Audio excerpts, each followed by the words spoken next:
Hi everyone, welcome back to Pine Hollow Auto Diagnostics. We're at a local shop here and they have a 2014 Chevy Cruze diesel. I didn't even know these existed. Anyways, at 125,000 miles, apparently the original engine blew up.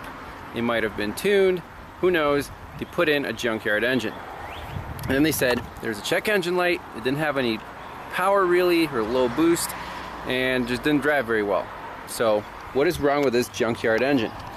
And it was the engine came with the turbocharger, so that's what we have. So what codes are stored? P0299 engine under boost and P003A turbocharger vane position not learned.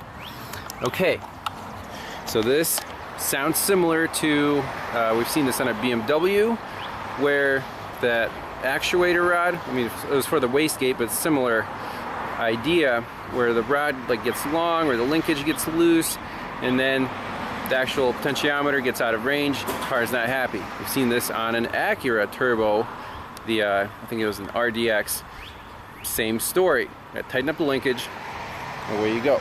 This thing is a little different. So let's see the components here. There's only one linkage right there. You see the rod going down to an actuator. Everything's buried. So where do we begin? We have to do some research. Now I'm doing this post diagnosis and post Russian repair. So I like to do live, but time constraints, I have to get this car done. Let's go through the steps and see what I had to go through and then what the ultimate fix was. This is pretty neat. So first, obviously, we'll look up the code description, P003A. So ECM performs turbocharger learn procedure automatically when enabling criteria have been met, basically after startup, after the engine's warm, at idle. So commands the turbocharger vane solenoid to position the turbocharger vanes, and turbocharger vane position sensor monitors the actual position of the vanes. Turbocharger valve can have an inherent offset drift due to aging, so once per cycle it self-calibrates, but if the calibration values are out of range, this code will be set. Okay, so basically in scan data we want to pull up this vane position sensor and see what the limits are of, of that rod. So if we go down here, we actually have some pretty good things to check. So engine running, verify turbocharge, the vane position sensor is greater than 95% when you command it on with a scan tool. If 95% or less, replace the position control solenoid valve. And then command it off with a scan tool. So the rod should return when this little vacuum solenoid right here, and that switches off the vacuum to the actuator. There's spring pressure, just like on the Acura, that returns the vanes to the open position, which is close to 0%. So with the engine off, I got a value of 12% or 1.4 volts on the actual signal wire. Now it's important not to just trust scan data, you also want to measure the actual voltage. Where do we measure the voltage? We go to our wiring diagrams, and here it is, turbocharger vane position sensor lower left. The signal wire is this violet and yellow, goes to pin 37 on connector X2 at the PCM, which is conveniently right here. So I found, took off the cover, back probed it, put it on the scope.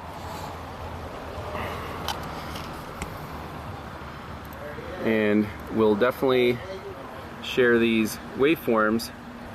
So basically this is the position signal, 0 to 5 volts. And then this is the vacuum control solenoid. Just back probed it right here, this wire. So when the duty cycle is high, you get more vacuum, and this thing will suck the rod down and, you know, activate the vanes.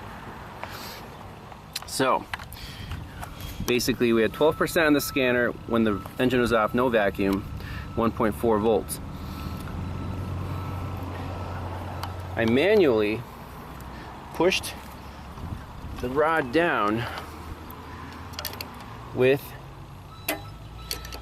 a claw, and the scanner said 100% and the voltage went up to 4.5.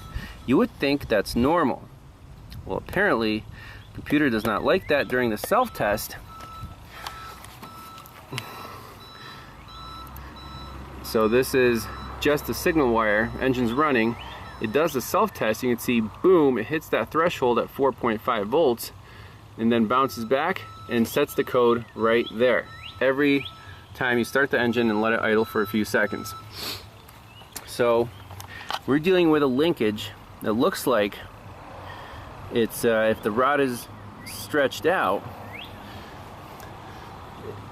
basically when it returns all the way, the percentage will be too high. When it pulls it down all the way, it'll hit 100 bottom out before actually hitting the mechanical stop on the turbo.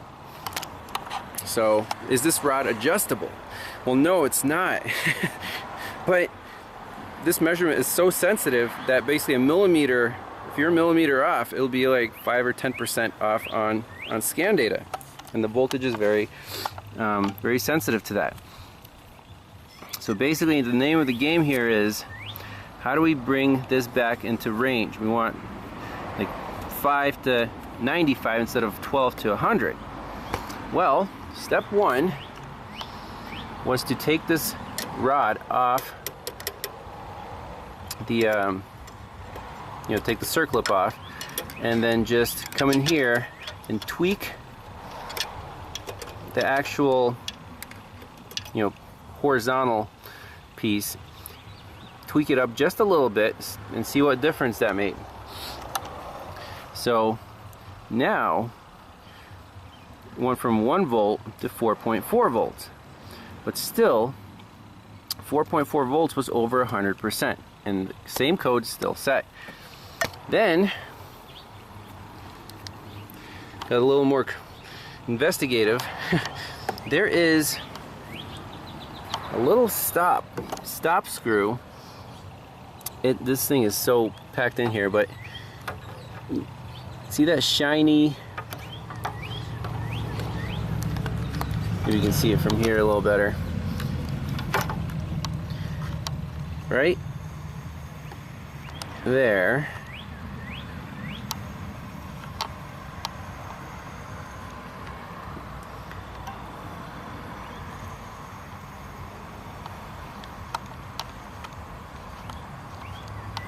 Focus. There you go. See that nut?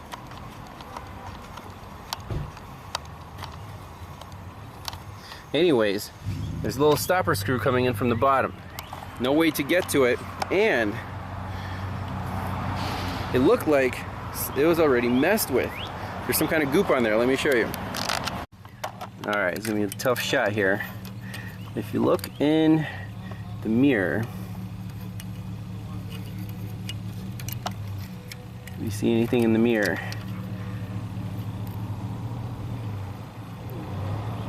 Right there. See the goop on the stopper screw? It goes through the body of the turbo, and there's no way I was going to get down there and adjust it. So what's the next easiest thing? Well, I found the proper thickness nut and managed to get it into here and screw it on and tighten it with some claw pliers. And that actually worked perfectly to basically limit the bottom travel of the actuator, and it went to 98% and 3.8 volts. So now the self-test, instead of like this, it looked like this. So we're basically almost at the limit. It goes boop and then drops down, and then after this on scan data it'll say learned. Then the car has 3 times as much power. So apologize for not doing this one live, but the shop was pretty impressed that I not only diagnosed it but also fixed it in the parking lot, and this car is ready to ship to the customer.